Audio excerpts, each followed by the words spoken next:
तो चलिए शुरू करते हैं आज का क्लास। आज का जो क्लास होगा वो क्या होगा, क्लास 11 का बायोलॉजी ह्यूमन फिजियोलॉजी के बारे में हम लोग पढ़ेंगे। ठीक है, ह्यूमन फिजियोलॉजी में हम लोगों को टोटल 6 चैप्टर पढ़ना है। चैप्टर का name breathing and exchange of gases, body fluid and circulation, excretory product and there elimination, locomotion and movement, neural control and coordination, chemical coordination and integration. ये 6 chapter अभी new syllabus में बचे हैं जो हम लोगों को पढ़ना है। ठीक है ना, आज हम लोग शुरू करेंगे। सबसे पहला चैप्टर जो है breathing and exchange of gases. ठीक है, तो इसमें सबसे पहले हर यूनिट से पहले एक साइंटिस्ट का नेम दिया होता है। तो यहाँ पे अल्फांसो कॉर्टी का नेम है। ठीक है, अल्फांसो कॉर्टी जो है ये एक इटालियन एनाटॉमिस्ट थे। ठीक है, जो 1822 में बॉर्न हुए थे, पैदा हुए थे। और कॉर्टी ने शुरुआत में जो है साइंटिफिक करियर जो अपने स्टार्ट किया था वो कार्डियोवैस्कुलर सिस्टम ऑफ रेप्टाइल्स, यानी रेप्टाइल्स के कार्डियोवैस्कुलर सिस्टम के बारे में स्टडी करना शुरू किया था, रेंगने वाला एनिमल का। बाद में जो इसका अटेंशन है वो ममेलियन ऑडिटरी सिस्टम की तरफ, कि कोई भी मैमल जो है वो सुनता कैसे है, और उसमें उसका जो ऑडिटरी सिस्टम है, जो सुनने का प्रोसेस है, कान का मैकेनिज्म है, उस पर इसने जोर दिया समझने में। ठीक है, 1851 में इसने पब्लिश किया एक पेपर जिसमें पूरा डिस्क्राइब, पूरा डिटेल में बताया कान का इंटरनल स्ट्रक्चर के बारे में, जहां पे बैसिलर मेम्ब्रेन जो कॉक्लिया में प्रेजेंट है, जहां पे हेयर लाइक कुछ सेल्स प्रेजेंट है, जो हम लोग जो साउंड को सुनते हैं उस साउंड को वो इंपल्स के फॉर्म में कन्वर्ट कर देता है, मतलब एक करंट बनाता है और ब्रेन के पास भेजता है। उसके बारे में पूरा डिटेल स्टडी करके पब्लिश किया, अपना एक जर्नल यानी एक पेपर पब्लिश किया, उसमें सारा चीज बताया। ठीक है, कैसे वो वाइब्रेशंस को महसूस करता है, उससे वो नर्व सेल डिस्टर्ब होता है, उससे फिर इंपल्स जनरेट होता है। बाद में उस ऑर्गन का नाम जो है वो ऑर्गन ऑफ कॉर्टी रखा गया। क्या रखा गया? Organ of कॉर्टी। और अल्फांसो कॉर्टी का जो डेथ है वो 1888 में हो गया। ठीक है, तो कुछ यहाँ पे अल्फांसो कॉर्टी के बारे में दिया हुआ था। अब हम लोग आते हैं अपना चैप्टर में। तो हम लोगों का जो चैप्टर है वो चैप्टर का नेम है breathing and exchange of gases. क्या है? Breathing and exchange of gases. ठीक है, तो सबसे पहले ये समझिए कि कोई भी लिविंग ऑर्गेनिज्म अगर है तो उसको क्या चाहिए? एनर्जी चाहिए। क्या चाहिए? एनर्जी। वो एनर्जी मिलता कहां से है? तो कोई भी लिविंग ऑर्गेनिज्म को जो एनर्जी मिलता है उसके लिए उसको ब्रेकडाउन यानी तोड़ना पड़ता है। ग्लूकोज को तोड़ना पड़ता है, अमीनो एसिड को तोड़ना पड़ता है, फैटी एसिड को तोड़ना पड़ता है। ये सब मॉलिक्यूल्स को जब ये तोड़ता है हमारा बॉडी केमिकल रिएक्शन के प्रोसेस से, तो हमारे बॉडी में एनर्जी रिलीज होता है और वो एनर्जी हमारा बॉडी यूटिलाइज करता है। लेकिन इस ग्लूकोज, अमीनो एसिड और फैटी एसिड को ब्रेक डाउन करने के लिए ना ऑक्सीजन का रिक्वायरमेंट होता है। किस चीज का जरूरत पड़ता है? ऑक्सीजन का। और यहाँ पे ये भी याद रखना है कि ऑक्सीजन डायरेक्टली ग्लूकोज के साथ नहीं रिएक्ट करता है, ये एक तरह का इनडायरेक्ट प्रोसेस है। इनडायरेक्टली ब्रेकडाउन लिखा हुआ है, यानी इनडायरेक्ट प्रोसेस ही है। ठीक है, और ऑक्सीजन का यूज करके ग्लूकोज, अमीनो एसिड और फैटी एसिड का ब्रेकडाउन होता है और उससे एनर्जी रिलीज होता है। वो एनर्जी से हमारा बॉडी में बहुत तरह का फंक्शन चल रहा है। साथ ही साथ कार्बन डाइऑक्साइड भी रिलीज होता है हमारे सेल में, जो हमारे बॉडी के लिए हार्मफुल है। तो यहाँ पे कुल मिलाकर के हमारे बॉडी को लगातार एनर्जी चाहिए, और लगातार एनर्जी चाहिए तो glucose, amino acid, fatty acid, ये सबको, प्रोटीन को तोड़ने के लिए, ये सब के लिए ऑक्सीजन चाहिए। क्या चाहिए? और लगातार कार्बन डाइऑक्साइड निकल रहा है जो हार्मफुल है, तो उसको हमारे बॉडी से बाहर भी निकालते रहना है। तो ये दोनों प्रोसेस होगा। तो यहाँ पे बेसिकली इस सिस्टम में हम वही पढ़ेंगे कि कंटिन्यूअसली हमारा बॉडी में हर सेल तक कैसे ऑक्सीजन पहुंचता है और कैसे हर सेल में जो कार्बन डाइऑक्साइड, जो हार्मफुल गैस है, वो हमारे बॉडी से कैसे वो बाहर निकल रहा है। ठीक है, इसी प्रोसेस को बोला गया है ब्रीदिंग। क्या बोला गया है? और कॉमनली इसी को रेस्पिरेशन बोलते हैं। क्या बोलते हैं? रेस्पिरेशन। फिर कहता है कि place your hand on your chest, अपने हाथ को अपने चेस्ट पे रखो और महसूस करो कि चेस्ट जो है ना वो मूव कर रहा है अप एंड डाउन। सांस लेते हुए उसमें चेस्ट अप ऊपर आता है और फिर ये सांस छोड़ते उसमें नीचे चला जाता है। ठीक है, और ये ऐसा क्यों हो रहा है? ब्रीदिंग के कारण हो रहा है। किसके कारण हो रहा है? ब्रीदिंग के कारण। ठीक है, जब हम लोग सांस लेते हैं तो रेस्पिरेटरी ऑर्गन्स जो है और उसका मैकेनिज्म के बारे में हम लोग डिटेल में पढ़ेंगे। तो इस पैराग्राफ में आपको बेसिकली ये समझना है कि ब्रीदिंग होता क्या है। तो लिखिएगा ब्रीदिंग। चलिए सबसे पहले तो चैप्टर का नेम लिख लीजिएगा, चैप्टर का नेम लिखिएगा, और वो चैप्टर 14 है न्यू एनसीईआरटी बुक में, और चैप्टर का नेम है breathing, breathing and exchange of gases, breathing and exchange of gases, ये तो चैप्टर का नेम हुआ। इसमें से सबसे पहला पॉइंट जो हम लोग समझेंगे वो पहला पॉइंट है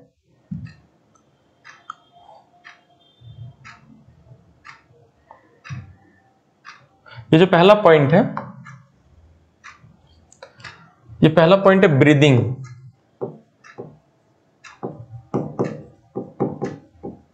ब्रीदिंग, तो ब्रीदिंग क्या है? अगर ब्रीदिंग को हम लोग डिफाइन करेंगे तो the process of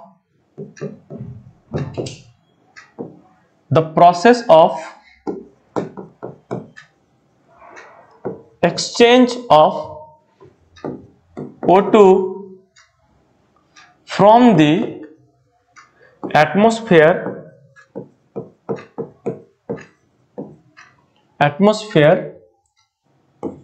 with CO2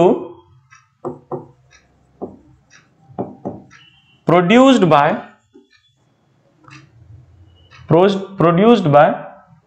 the cells is called breathing, is called breathing. Commonly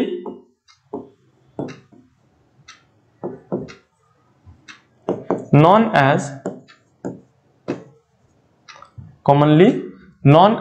respiration। ठीक है, तो यहां से हम ये समझ पा रहे हैं कि ब्रीदिंग होता क्या है, ब्रीदिंग का डेफिनेशन क्या है। ठीक है, अब आगे हम लोग देखते हैं रेस्पिरेटरी ऑर्गन्स, कि हमारे बॉडी में रेस्पिरेटरी ऑर्गन या कोई भी लिविंग ऑर्गेनिज्म में वो कौन सा ऑर्गन है जिसके मदद से ऑक्सीजन और कार्बन डाइऑक्साइड का एक्सचेंज हो रहा है। ठीक है, वो कौन सा ऑर्गन है जिसके मदद से, वो कौन सा ऑर्गन है ऑर्गेनिज्म में जिसके मदद से कार्बन डाइऑक्साइड गैस और ऑक्सीजन गैस लगातार एक्सचेंज हो रहा है। ठीक है, तो चलिए अब देखते हैं अलग अलग तरह का जो लिविंग ऑर्गेनिज्म होता है उसमें अलग अलग तरह का ऑर्गन होता है। एनसीईआरटी लिखता है कि जो मैकेनिज्म है ब्रीदिंग का वो very among different groups of animals, अलग अलग ग्रुप ऑफ एनिमल्स में अलग अलग तरीके से ब्रीदिंग होता है। मैकेनिज्म जो तरीका है वो अलग है, वो डिपेंड करता है मेनली किस पे, कि वो लिविंग ऑर्गेनिज्म किस हैबिटेट में, यानी वो रहता कहाँ है, लैंड पे रहता है, पानी में रहता है, कहाँ पे रहता है। ठीक है, लेवल ऑफ ऑर्गेनाइजेशन, यानी उसका बॉडी सिंगल सेल का है या बहुत सारे सेल से मिल करके बना है। Lower invertebrates like sponges, coelenterate, flatworms exchange O2 with CO2 by simple diffusion over their entire body surface। जैसे कुछ इन्वर्टिब्रेट्स है जिसके पीठ में बैकबोन नहीं, हड्डी नहीं है, वो जैसे स्पॉन्ज आ गया जो एनिमल का पहला फाइलम था, सिलेंट्रेट, फ्लैटवर्म, ये अपने पूरे बॉडी सरफेस से, इंटायर यानी पूरे बॉडी सरफेस से ऑक्सीजन को लेता है और कार्बन डाइऑक्साइड को रिलीज करता है। ठीक है, तो सबसे पहले हम लोग टॉपिक लिखेंगे, टॉपिक लिखिएगा रेस्पिरेटरी ऑर्गन।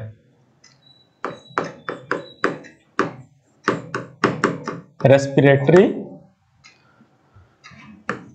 ऑर्गन। ठीक है, रेस्पिरेटरी ऑर्गन, तो कौन कौन से लिविंग ऑर्गेनिज्म में कौन कौन सा ऑर्गन रेस्पिरेशन का काम कर रहा है ये पढ़ना है हम लोगों को। और बेसिकली एनसीईआरटी में जो एग्जांपल्स दे दिया है उसी को हम लोग फोकस करेंगे और उसी को समझेंगे, क्योंकि क्वेश्चंस जो है वहीं से ही आते हैं। ठीक है, तो सबसे पहला नंबर में लिखेंगे,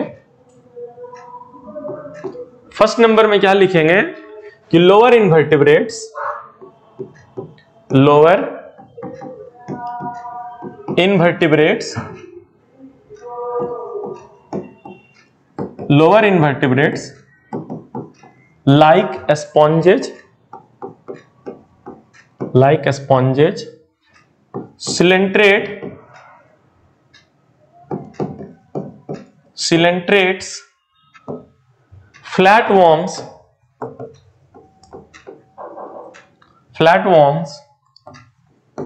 etc. exchange O2 with CO2 by simple diffusion over their entire body surface। यानी जो लोअर इन्वर्टिब्रेट्स है अभी समझा चुके हैं, जैसे स्पॉन्ज हो गया, सिलेंट्रेट हो गया, फ्लैटवर्म हो गया, इसमें जो ऑक्सीजन और कार्बन डाइऑक्साइड का एक्सचेंज होगा वो सिंपली उसके पूरे बॉडी सरफेस से डिफ्यूजन प्रोसेस के थ्रू ऑक्सीजन लेगा और कार्बन डाइऑक्साइड को रिलीज कर देगा। ठीक है, चलिए अब इससे आगे अगर आप देखेंगे तो फिर एनसीईआरटी लिखता है कि earthworms use their moist cuticle and insects have a network of tubes, जिसको ट्रैकियल ट्यूब्स बोलते हैं, और उसके थ्रू वो ट्रांसपोर्ट करता है एटमॉस्फेरिक एयर को विद इन द बॉडी। ठीक है, तो दूसरा नंबर में क्या लिखेंगे कि अर्थवॉर्म कैसे ऑक्सीजन लेता है। तो अर्थवॉर्म जो है क्या करता है, अर्थवॉर्म यूज करता है अपना मॉइस्ट क्यूटिकल को। ठीक है, तो earthworm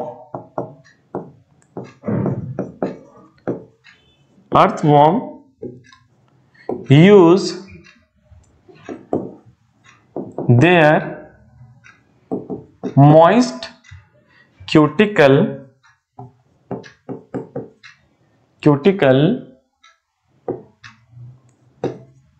to exchange cuticle in respiration, यानी रेस्पिरेशन में मॉइस्ट क्यूटिकल का यूज करके वो ऑक्सीजन लेता है और कार्बन डाइऑक्साइड गैस को रिलीज करता है। ठीक है, थर्ड नंबर में इंसेक्ट कैसे ऑक्सीजन लेता है। तो insects have a network of tubes. ठीक है, इंसेक्ट्स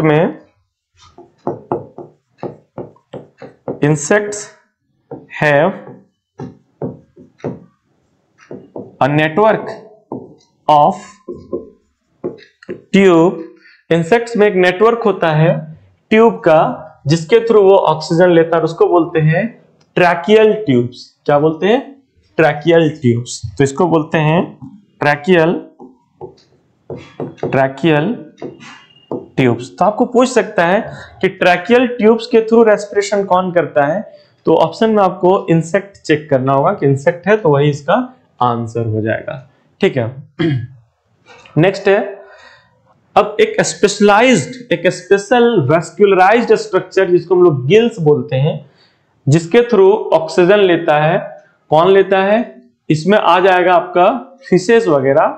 ठीक है, और तो क्या लिखता है कि special vascularized structure called gills, जिसको हम लोग ब्रैंकियल रेस्पिरेशन भी बोल सकते हैं, are used by most of the aquatic arthropods. तो एक्वेटिक अर्थ्रोपोड्स तो है ही, and molluscs, whereas vascularized. Mollusca जो है, मोलास्कस ग्रुप का जो एनिमल है, एक्वेटिक अर्थ्रोपोड है, और जो फिश है ये सब गिल्स के थ्रू ऑक्सीजन लेता है। किसके थ्रू ऑक्सीजन लेता है, गिल्स के थ्रू।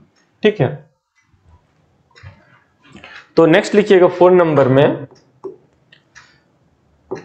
गिल्स, और जिसमें गिल्स प्रेजेंट होता है उसके उस तरह के रेस्पिरेशन को, जिसमें गिल्स के थ्रू रेस्पिरेशन क्या आता है, उस तरह के रेस्पिरेशन को बोलते हैं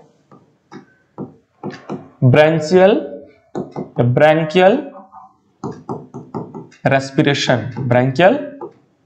रेस्पिरेशन। ठीक है, कौन कौन यूज करता है, used by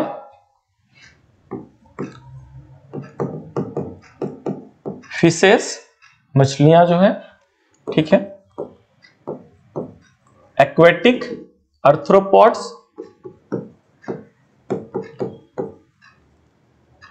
and मोलास्कस।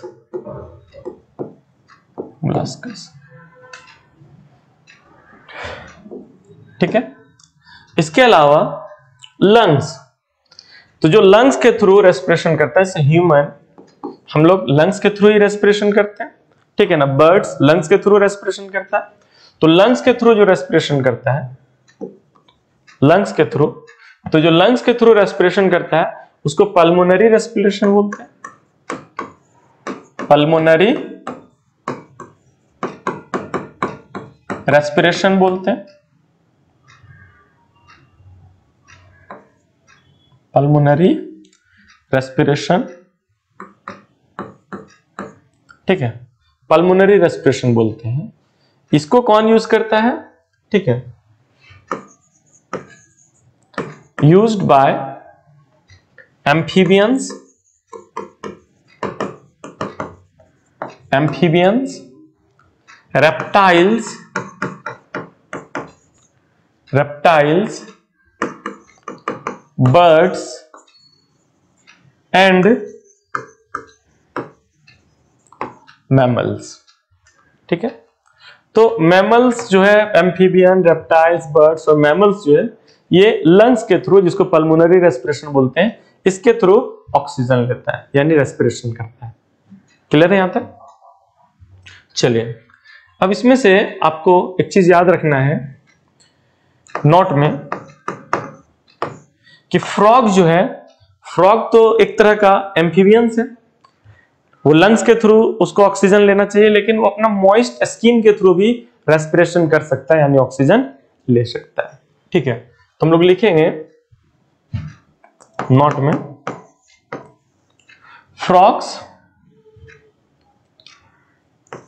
Can respire through their moist skin, ठीक है। अब मॉइस्ट स्किन के थ्रू अगर जो रेस्पिरेशन करता है उसको बोलते हैं क्यूटेनियस, क्यूटेनियस, क्यूटेनियस रेस्पिरेशन, ठीक है।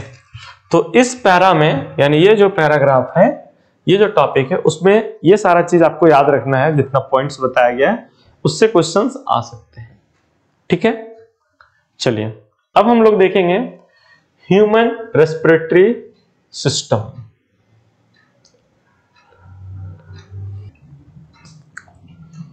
तो चलिए, अब हम लोग देखते हैं कि ह्यूमन रेस्पिरेटरी सिस्टम, तो ह्यूमन रेस्पिरेटरी सिस्टम में सबसे पहले ये फिगर देखिए, ठीक है। ये फिगर के बारे में जो भी चीज यहां दिया हुआ है ना, इस चीजों को अगर आप अच्छे से समझते हैं तो इसी के बारे में ऊपर में लिखा हुआ है, तो और आसानी से समझ में आ जाएगा। सबसे पहले तो हम लोगों को ये याद रखना चाहिए कि ह्यूमन रेस्पिरेटरी सिस्टम में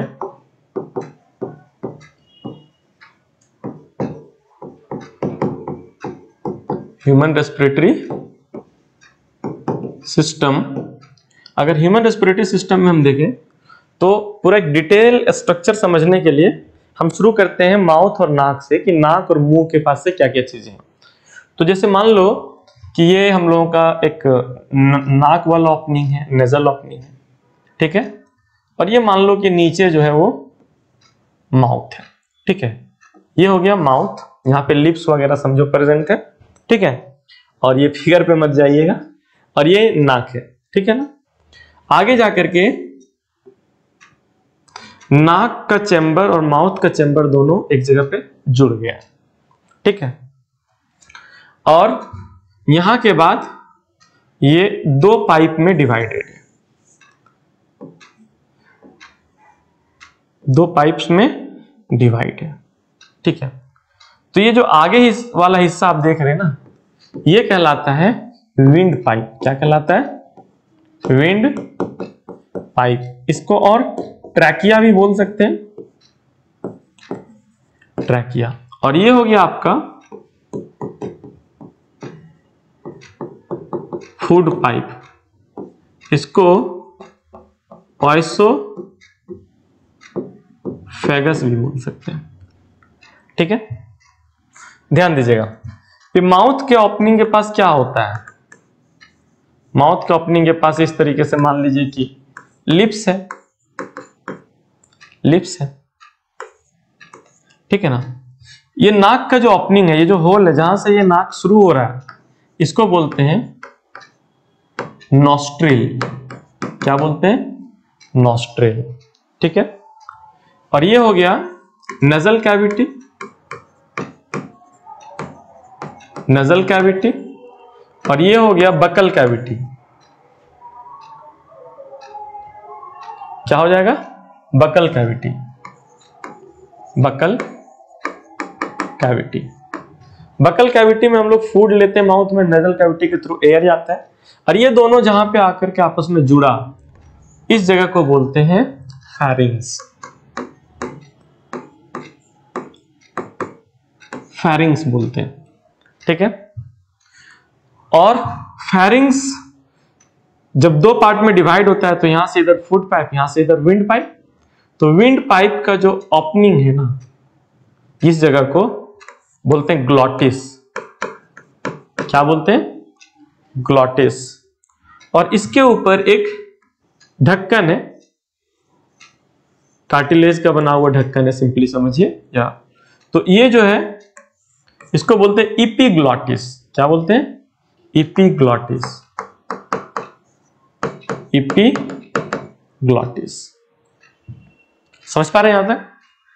और ये जो ट्रैकिया है, जो विंड पाइप है ना, इसमें कार्टिलेज लगा हुआ है, कार्टिलेज का। लेकिन कार्टिलेज जो है वो इनकम्प्लीट रिंग है। देखिएगा तो ये कंप्लीट नहीं है, जैसे इस तरीके से कंप्लीट रिंग नहीं है, ये इनकम्प्लीट है ऐसे। और यहां पे क्या है? यहां पे मसल्स है, ताकि जरूरत पड़ने पे ये फैल सके, सिकुड़ सके, मतलब वॉल्यूम बढ़ाने में मदद करता है। तो जो विंड पाइप में, ये जो विंड पाइप है, यहाँ पे जो कार्टिलेज है वो कंप्लीट रिंग नहीं है। ठीक है। अब यहां पे आइए, जो एनसीईआरटी का फिगर दिया हुआ है वो, तो ध्यान समझिएगा। ये यहां से विंड पाइप शुरुआत हुआ, यहाँ पे इपीग्लॉटिस है, जो इस ग्लॉटिस यानी यहाँ का जो ओपनिंग है उसको ढकने का काम करता है।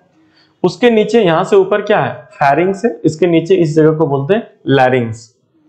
लैरिंग्स में ही वाइब्रेशन होता है, जो एयर निकलता है, हम लोगों का जो एयर निकलता है, ठीक है ना, लंग्स से, वो वाइब्रेट कराता है। और उसी वाइब्रेशन के कारण हम लोग बोल पाते हैं, साउंड क्रिएट होता है। तो इसलिए वॉइस बॉक्स भी बोला जाएगा इसको। और ये जो आप गोल गोल कुछ देख रहे हैं ना, ये आपका कार्टिलेज है। ये जो पाइप है, जिसको विंड पाइप, जिसको ट्रैकिया बोलेंगे। ट्रैकिया जब दो पार्ट में आकर के डिवाइड हो जाएगा, तब इसका नाम हो जाएगा ब्रोंकस। क्या नाम हो जाएगा? अब ये ब्रोंकस का जो है, ये तो सिंगुलर है, इसका अगर प्लूरल बनाएंगे, क्या बनाएंगे? प्लूरल, तो इसको क्या बोलेंगे? ब्रोंकी बोलेंगे। क्या बोलेंगे? ब्रोंकी। यूएस को हटा करके आई लग जाएगा। ठीक है। और ये जो ब्रोंकस है, जब ये दो पार्ट में डिवाइड हो गया ट्रैकिया, फिर यहां के बाद और ज्यादा डिवाइडेड है, तब इसको बोला जाएगा ब्रोंकियोल्स। क्या बोलेंगे? ब्रोंकियोल्स बोलेंगे। ठीक है। और हर ब्रोंकियोल के लास्ट में देखोगे तो एक बलून लाइक स्ट्रक्चर है, जिसको हम लोग बोलेंगे एल्व्यूली। ये एल्व्यूलस बोलते हैं, बहुत सारा इसलिए एल्व्यूलाई। क्लियर है यहां तक? ओके। तो और यही दोनों लंग्स के बीच में हार्ट प्रेजेंट है। क्या प्रेजेंट है? हार्ट प्रेजेंट है। और नीचे से एक मसल्स का लेयर है, जो डॉम शेप में है। कैसा शेप में है? डॉम शेप में, गुंबद के जैसा शेप में है। और ये यहां से ऊपर जो देख रहे हैं, जहां पे लंग्स और हार्ट है, ये कहलाता है थोरेसिक कैविटी। क्या कहलाता है? Thoracic cavity.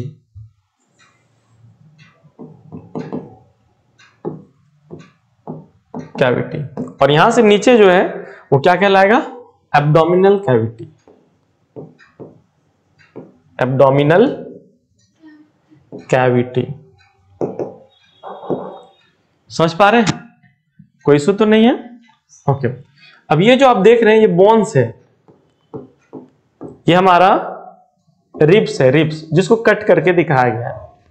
और बोन्स के रिब के बीच में यहां पे मसल्स है। ठीक है। मसल से जो दोनों रिब को कनेक्ट करके रखा हुआ है। क्लियर है यहां तक?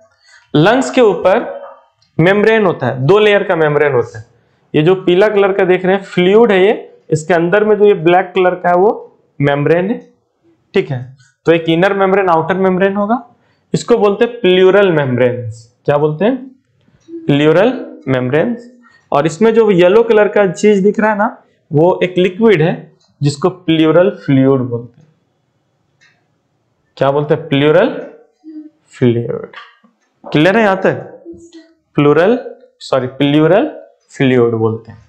ठीक है, तो इतना चीज को अगर ध्यान में रखेंगे तो हम लोग समझ पाएंगे इसको।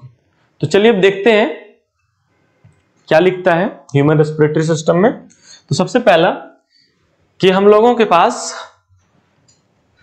एक पेयर नॉस्ट्रिल है, यानी दो नाक का दो ओपनिंग है जो नॉस्ट्रिल कहला रहा है, एक pair.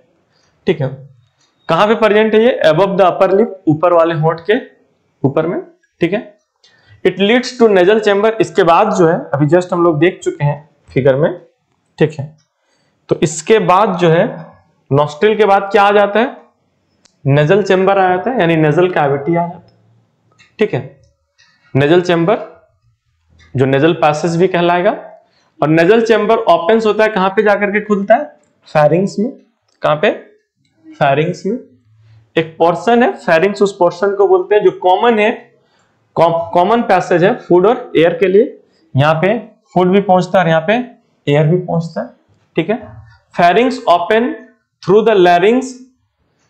लैरिंग्स region into the trachea. मतलब फेरिंग्स के बाद ये कहां पे पहुंचता है? ट्रैकिया में। और उस रीजन जहां से ये कनेक्ट होता है ट्रैकिया में, उस रीजन को बोलते हैं लैरिंग्स। क्या बोलते हैं? लैरिंग्स। लैरिंग्स जो है कार्टिलेजिनस बॉक्स है, कार्टिलेज का बना हुआ बॉक्स है जो हेल्प करता है साउंड प्रोडक्शन में, मतलब आवाज को क्रिएट करने में, साउंड के लिए।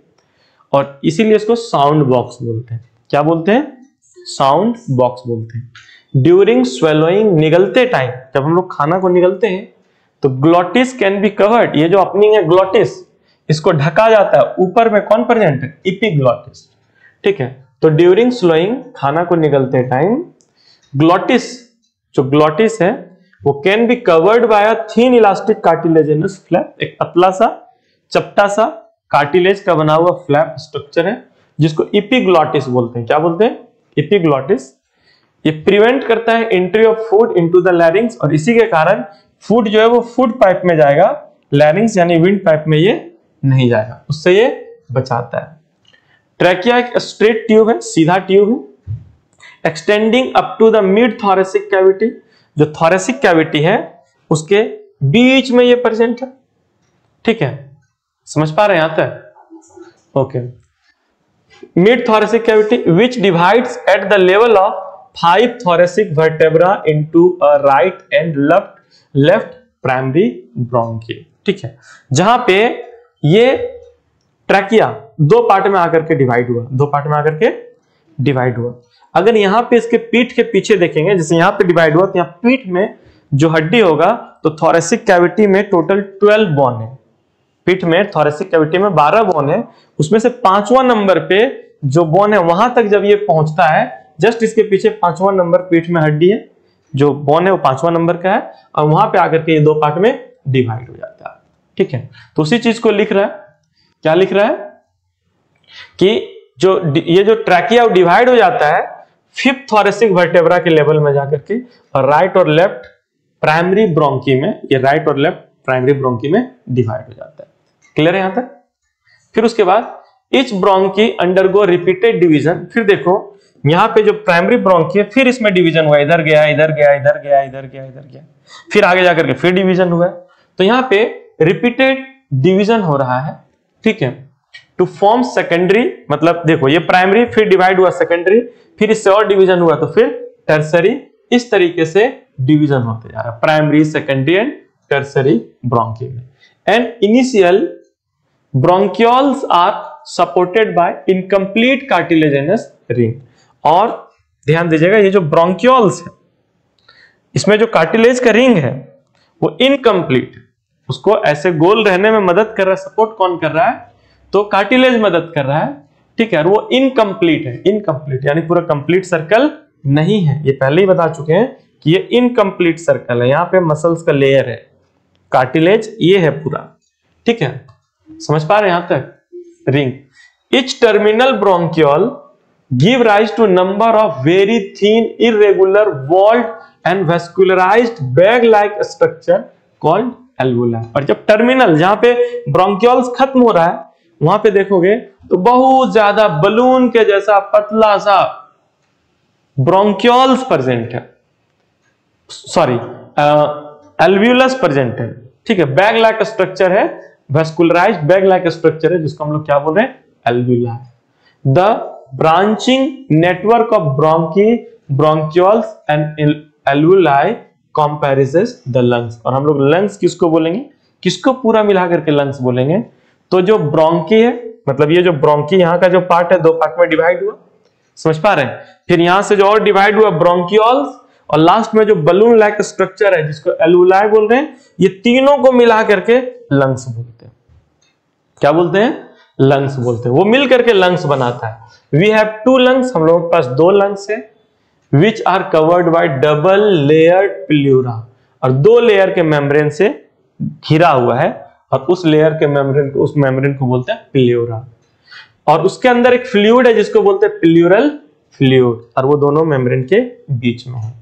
इट रिड्यूसेस फ्रिक्शन, एक्चुअली में उस लिक्विड का काम है लंग्स के और बोन के बीच जो मसल्स उसके बीच फ्रिक्शन नहीं होने देना, घर्षण नहीं होने देना, फ्रिक्शन को रिड्यूस करता है लंग सरफेस पे। The outer pleural membrane is close contact with thoracic, और जो बाहरी मेम्ब्रेन है वो थोरेसिक कैविटी के साथ चिपका हुआ रहेगा, ठीक है, समझ पा रहे हैं यहां तक। और इनर प्लूरल मेम्ब्रेन जो होगा वो कॉन्टेक्ट रहेगा किसके साथ, लंग्स के सरफेस के साथ। और जो part starting with the external nostril, जो ये बाहरी नोस्ट्रिल है, यहां के बाद जो पार्ट स्टार्ट हुआ नजल कैविटी वगैरह होते हुए up to the terminal bronchioles, जहां पे एल्वुलाई प्रेजेंट है, and their duct form the respiratory and exchange part of the respiratory system. मतलब जहां से नाक ये स्टार्ट हुआ और जहां पे ये एल्व्यूलस ब्रोंकियोल्स में आकर के एल्वुलाई लगा हुआ है, यहां तक का जो पूरा सरफेस है वो एक्सचेंज कर सकता है, मतलब चीजों को एब्जॉर्ब कर सकता है, खास करके गैसियस एक्सचेंज कर सकता है। उसी चीज के बारे में देखिए लिख रहा है, the part starting with the external nostril up to the terminal bronchioles constitute, मतलब सब मिल करके बनाता है the conducting part where the alveoli and their ducts form the respiratory और एक्सचेंज पार्ट। तो ध्यान से समझिएगा, जो पार्ट स्टार्ट हुआ एक्सटर्नल नोस्ट्रिल से और टर्मिनल ब्रोंकियोल्स तक, वो मिल करके बनाता है कंडक्टिंग पार्ट। क्या बनाता है, कंडक्टिंग पार्ट। जबकि एल्वुलाई और उसका डक्ट, एल्वुलाई और वहां पे जो पाइप है, ठीक है, वो बनाता है रेस्पिरेटरी और एक्सचेंज पार्ट, जो रेस्पिरेशन करने में मदद करता है। और जो नाक का ओपनिंग से लेकर के जो पाइप गया है एल्वुलाई तक, वो एयर को ले जाने में, कंडक्शन करने में मदद करता है, ठीक है। The conducting part transport the atmospheric air to alveoli. Conducting part का काम है, नाक वाले पार्ट यहां से शुरू से लेकर के जहां पे बलून लाइक स्ट्रक्चर है वहां तक का पाइप का काम है एयर को ले जाना, एयर को क्या करना, ले जाना, ठीक है। तो the conducting part transports the atmospheric air to the alveoli, clears its foreign materials, humidifies and also bring the air to the body temperature। और ये जो कंडक्टिंग पार्ट है, जो कंडक्टिंग पार्ट स्टार्ट हुआ नाक के यहां से शुरुआत से और खत्म हुआ आकर के कहां पे, ये बलून लाइक स्ट्रक्चर जहां पे है वहां तक, इसका काम है एयर को ले जाना और उसको ह्यूमिडिफाई करना। उसमें क्या करना, ह्यूमिड मिलाना, मतलब वाटर वेपर मिलाना, उसका बॉडी, उस एयर का टेम्परेचर, बॉडी टेम्परेचर तक लेके जाना। तो इसका क्या क्या काम है, मेनली अगर देखोगे तो फॉरेन पार्टिकल्स को रिमूव करना, क्लियर करना एयर को, ह्यूमिडिफाई, उसमें ह्यूमिडिटी करना, मॉइस्चर मिलाना, और क्या है, brings the air to the body temperature, और उसको हवा को बॉडी के टेम्परेचर के बराबर टेम्परेचर में लाना, ठीक है। Exchange part is the site of actual diffusion of O2 and CO2 between blood and atmospheric pressure। और जो यहाँ पे एक्सचेंज पार्ट है, ये जो बलून लाइक स्ट्रक्चर आप देख रहे हैं ना, जो एल्वुला है वहां का जो सरफेस है और उसके अगल बगल में जो डक्ट है, पाइप है, वो एक्सचेंज पार्ट है जो एक्सचेंज करा रहा है। यहां पे मिलना चाहिए उसका फिगर, ठीक है, इस जगह, ठीक है। ये आपका एल्वुलाई का स्ट्रक्चर है, एल्वुलाई, और ये ब्लड का डक्ट है, जो कैपिलरीज है, ये दोनों यहां पे हुआ एक्सचेंज पार्ट, डिफ्यूजन होने का प्रोसेस यहां चल रहा है। बाकी बात इससे पहले जो पार्ट है वो कंडक्टिंग पार्ट है, इससे पहले जो कंडक्ट पार्ट है वो कंडक्टिंग पार्ट है। जैसे यहां पे देखिए, ये एल्व्यूलस, ये जो एल्व्यूलाई है, ये जो बलून लाइक स्ट्रक्चर दिख रहा है एल्व्यूलस, यहां से पहले जो ये सब पाइप दिख रहा है आपको, यहां से जो पाइप दिख रहा है आपको, ये नाक तक, ये कंडक्शन करने का काम कर रहा है, मतलब एयर को लंग्स के एल्वुलस तक ले जाने का काम कर रहा है।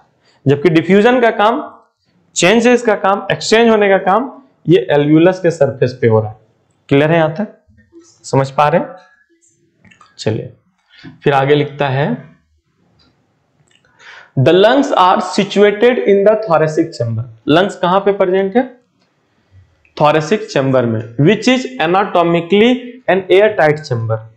यानी जो थोरेसिक चैम्बर है वो एयर टाइट चैम्बर है। अब बच्चों को कंफ्यूजन होता है कि जब एयर टाइट चैम्बर है तो फिर इसमें एयर जाता क्यों है लंग्स में?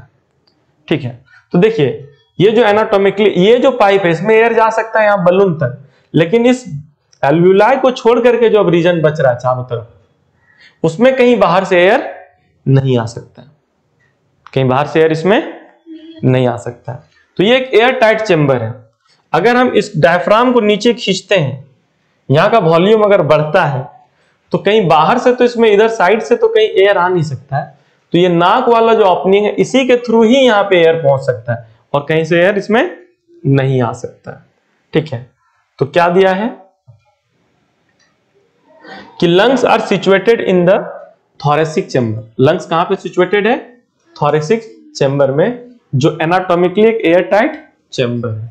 Thoracic chamber is form dorsally by the vertebral column. यानी जो थोरेसिक चैम्बर है इसका पीछे के साइड अगर देखोगे तो जो हम लोगों का पीठ में हड्डी है वर्टेब्रल कॉलम, वो प्रेजेंट है। ठीक है, वेंट्रली बाय द स्टर्नम, और यहां जो वेंट्रल पेट वाले रीजन में यहां सबसे टॉप पॉइंट पे स्टर्नम प्रेजेंट है। यहां बीच में जो हड्डी है यहां पे, उसको क्या बोलते हैं? Sternum. Laterally by the ribs, और अगर हम लोग ये साइड की बात करें, साइड की, तो यहां पे रिब्स प्रेजेंट है। क्या प्रेजेंट है? रिब्स प्रेजेंट है। ठीक है, और आगे हम लोग देखें रिब्स एंड लोअर साइड, नीचे की तरफ जो है वो एक डोम शेप का डायफ्राम प्रेजेंट है, जो हम लोग देख चुके हैं यहाँ पे अभी। ये सब जो है ये सब आपका रिब्स हो गया, जो साइड से इस तरीके से केज बनाया हुआ है।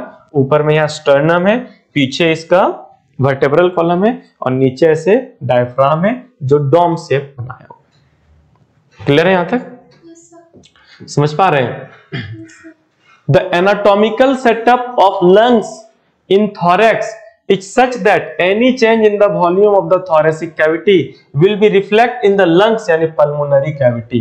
यानी इस तरीके से lungs पैक है thoracic cavity में कि किसी भी कारण से अगर thoracic cavity का, क्योंकि वो एयर टाइट कंटेनर बाहर से कहीं से तो एयर जा नहीं सकता है, अगर thoracic cavity का वॉल्यूम बढ़ता है तो lungs का भी वॉल्यूम बढ़ना पड़ता है। अगर थोरेसिक कैविटी का वॉल्यूम घटता है तो लंग्स का भी वॉल्यूम घटना पड़ता है। ठीक है, तो इस तरीके से वो अरेंज है। Such an arrangement is essential for breathing, और इस तरह का अरेंजमेंट जरूरी है सांस लेने के लिए। Can not directly alter the pulmonary volume, और कोई दूसरा तरीका नहीं है कि बिना थोरेसिक चैम्बर के वॉल्यूम को चेंज किए पल्मोनरी वॉल्यूम को चेंज किया जाए, ये पॉसिबल नहीं है। ठीक है, अब जो रेस्पिरेशन में होता क्या है, तो respiration involves the following step. कौन कौन सा स्टेप इसमें इन्वॉल्व होता है? तो पहला ब्रीदिंग और पल्मोनरी वेंटिलेशन, यानी सांस लेना, ब्रीदिंग करना, पल्मोनरी वेंटिलेशन करना। By which atmospheric air is drawn, जिसके थ्रू एटमॉस्फेरिक एयर खींचा जा रहा है, लंग्स में जा रहा है, इन मतलब अंदर जा रहा है, and CO2 rich alveolar air is released out, और कार्बन डाइऑक्साइड रिच जो लंग्स में एयर था, इसमें कार्बन डाइऑक्साइड ज्यादा था, उसको बाहर निकालना। ये पहला स्टेप हुआ। दूसरा, डिफ्यूजन ऑफ गैसेस, CO2 और ऑक्सीजन गैसेस का डिफ्यूजन होना। कहां पे? एल्व्यूलर मेम्ब्रेन पे। जस्ट अभी दिखाए थे ना कि ये एल्व्यूलर का मेम्ब्रेन है और इसके बगल में एक पतला सा डक्ट गया जिसमें ब्लड जा रहा है, तो इसके बीच डिफ्यूजन होता है ऑक्सीजन और कार्बन डाइऑक्साइड का। तीसरा नंबर में transport of gases by the blood, और जो ऑक्सीजन चला गया ब्लड में या फिर उस ब्लड फिर ऑक्सीजन को लेकर के जाएगा टिश्यू के पास, तो ट्रांसपोर्ट करना। और चौथा नंबर में है diffusion of O2 and CO2 between blood and tissues. और ब्लड वो टिश्यू के पास जब पहुंचेगा, ये ग्रुप ऑफ सेल से मान लो टिश्यू है और यहाँ पे इधर से ब्लड वेसल ब्लड लेकर के आया जिसमें ऑक्सीजन ज्यादा है, तो ऑक्सीजन इससे रिलीज होकर के नीचे जाएगा, टिश्यू में जाएगा, और टिश्यू से CO2 ब्लड में जाएगा।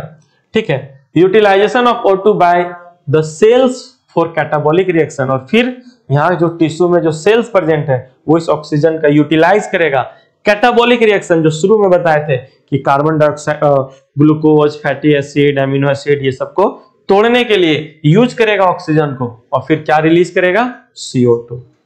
आ रहा समझ में। और यहाँ पे जो ऑक्सीजन ले रहा है सेल टिश्यू फ्लूइड से और कार्बन डाइऑक्साइड टिश्यू फ्लूइड में छोड़ रहा है, ये आपका कहलाएगा सेल्यूलर रेस्पिरेशन। क्या कहलाएगा, समझ पा रहे हैं यहां तक।